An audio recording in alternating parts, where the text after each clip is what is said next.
Good evening.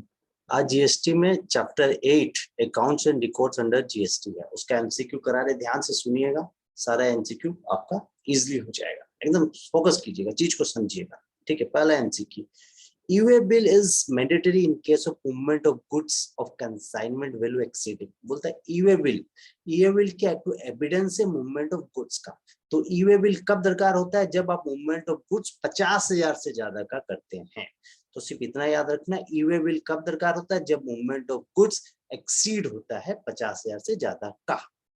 GST audit कब कराते हैं? जब टर्नओवर आपका 5 करोड़ से ज्यादा होगा, याद रखिएगा। जीएसटी ऑडिट कब होगा? जब आपका टर्नओवर 5 करोड़ से ज्यादा होगा।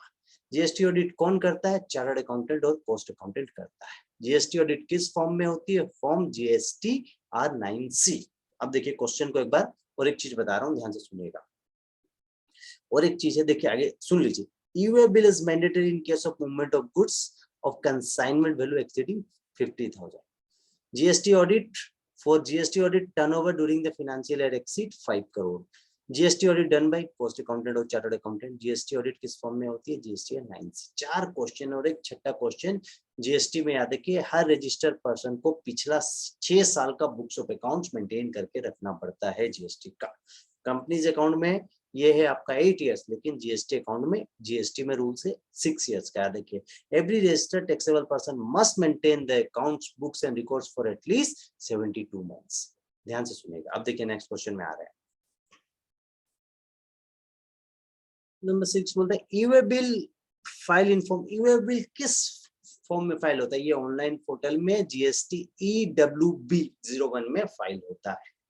Which nation has the higher GST rate? India का सबसे हाई जीएसटी रेट है। पूरा चैप्टर को 2 मिनट में समराइज कर रहे हैं। ई-वे बिल कब लगेगा? जब आपका मूवमेंट ऑफ गुड्स 50,000 से ज्यादा का होगा। जीएसटी ऑडिट कब? जब टर्नओवर आपका 5 करोड़ से ज्यादा होगा। जीएसटी ऑडिट कौन करेगा? पोस्ट अकाउंटेंट और चार्टर्ड अकाउंटेंट करेगा। किस फॉर्म में जीएसटी ऑडिट रिपोर्ट जाती है? Form GST R9C। ठीक है, जीएसटी में बुक्स ऑफ अकाउंट 72 मंथ्स मतलब 6 साल का रखना पड़ता है। कब से? From the due date of furnishing annual return. Annual return जब फाइल करेंगे, एनुअल रिटर्न का ड्यू डेट 31 दिसंबर है, वहां से 6 साल तक। ई-वे बिल किस फॉर्म में जाता है? जीएसटी EWB01 में।